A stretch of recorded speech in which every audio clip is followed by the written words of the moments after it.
আসসালামু আলাইকুম ওয়া রাহমাতুল্লাহ। সম্মানিত প্রিয় ভাই ও বোনেরা, আশা করি আল্লাহর অশেষ রহমতে সকলেই ভালো আছেন।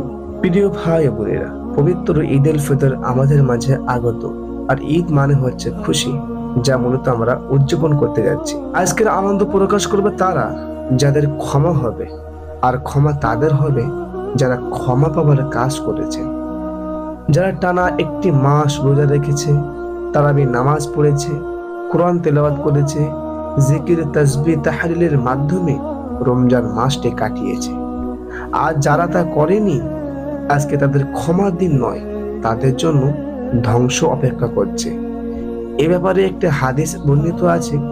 হযরতে জিবরাইল আলাইহিস সালাম রাসূল পাক সাল্লাল্লাহু আলাইহি ওয়াসাল্লামের কাছে হাজির হয়ে বললেন, ইয়া রাসূলুল্লাহ, যে ব্যক্তি রমজান মাস পেল আর তার ক্ষমা হলো না, সেজন্য ধ্বংস হয়ে যায়। ইয়া রাসূলুল্লাহ, আপনি আমিন বলুন, অর্থাৎ হে আল্লাহ, তুমি কবুল করো। রাসূল পাক সাল্লাল্লাহু আলাইহি ওয়াসাল্লাম আমিন বললেন। সুতরাং আজকে সবার জন্য ঈদ নয়, সবার জন্য খুশি নয়, বরং কিছু মানুষের জন্য ভীতির দিন। আজকের এই ঈদের জামাত একটা পুরস্কার বিতরণের মাহফিল। দুনিয়ায় সাধারণ নিয়ম হলো, মানুষ যখন প্রতিযোগিতায় অংশগ্রহণ করে, তখন যারা এতে উত্তীর্ণ হয় তাদেরকে সাথে সাথে পুরস্কার দেওয়া হয় না, বরং এর জন্য এক ভিন্ন অনুষ্ঠান করা হয়। বিভিন্ন বড় বড় গুণজন ব্যক্তিরা দাওয়াত পায়, তাদের সামনে তাদেরকে পুরস্কার দেওয়া হয়। তখন তারা আনন্দ চিত্রে বাড়িতে ফিরে যায়। ঠিক তদ্রূপ আজকের মাহফিল তাদের জন্য।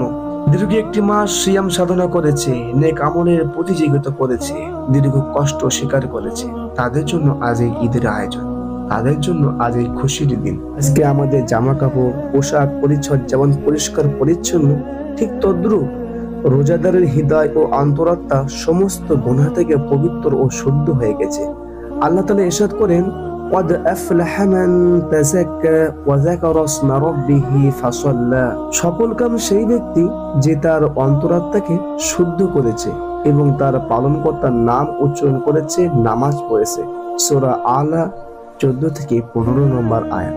ওইসব পবিত্র হৃদয় অধিকার মুমিন বান্দাকে আল্লাহর পক্ষ থেকে পুরস্কার দেওয়া হবে। এই পুরস্কার হলো ক্ষমার পুরস্কার, জাহান্নাম থেকে মুক্তির ঘোষণা। রাসূলুল্লাহ সাল্লাল্লাহু আলাইহি ওয়াসাল্লাম ইরশাদ করেন, যখন ঈদ উল ফিতরের দিন হয়, তখন আল্লাহ তাআলা ফেরেশতাদের নিয়ে গর্ব করে বলেন, হে আমার ফেরেশতারা, যে মজদুর তার কাজ পুরো করেছে তার কি বদলা দেওয়া উচিত? তারা বলেন, হে আমাদের রব, হে আমাদের পরওয়ারদিগার, অবশ্যই তাদের বদলা হচ্ছে পরিপূর্ণ মজুরি দেওয়া ও পারিশ্রমিক দেওয়া। আল্লাহ বলেন, হে আমার ফেরেশতারা, আমার বান্দা ও আমার বান্দিগণ তাদের প্রতি আমার পক্ষ থেকে যে ফরজ জিম্মেদারি ছিল তারা তা আদায় করেছে। তারপর তাকবীর বলতে বলতে দোয়ার জন্য বের হয়েছে। আমার ইজ্জত, মহিমা, উচ্চ মর্যাদা ও উচ্চ শানের কসম, আমি অবশ্যই তাদের দোয়া কবুল করব। অতঃপর আল্লাহ বলেন, তোমরা ফিরে যাও, আমি তোমাদের ক্ষমা করে দিয়েছি এবং তোমাদের গুনাহকে নেকি দ্বারা পরিবর্তন করে দিয়েছি। রাসূল পাক সাল্লাল্লাহু আলাইহি ওয়াসাল্লাম আরো বলেন, অতঃপর তারা ক্ষমা প্রাপ্ত হয়ে ঈদের ময়দান থেকে ফিরে যায়। রোজাদারদের জন্য আজকে কত খুশির দিন, কত আনন্দের দিন। আল্লাহ তাআলা তার ইজ্জত, মহিমা, উচ্চ মর্যাদা ও উচ্চ শানের কসম করে তাগিদ করে বলেছেন, আমি তাদেরকে ক্ষমা করে দিলাম। শুধু ক্ষমা নয়, আল্লাহ বলেন, তোমাদের গুনাহসমূহকে নেকি দ্বারা পরিবর্তন করে দিলাম। আল্লাহু আকবার। আল্লাহ যত বড়, তার ক্ষমাও তত বড়, তার দয়াও তত বেশি।